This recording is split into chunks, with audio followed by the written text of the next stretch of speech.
మేఘాల్లో సన్నాయి రాగం మోగింది మేళాలు తాళాలు వినరండి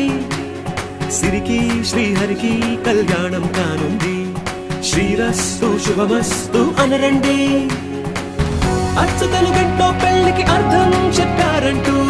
మెచ్చదగు ముచ్చట ఇది అని సాక్ష్యం చెబుతామంటూ జనులంతా జై కొట్టేలా జరిపిస్తామండి అందాల కుందనపు బొమ్మవని జత చేరుతున్న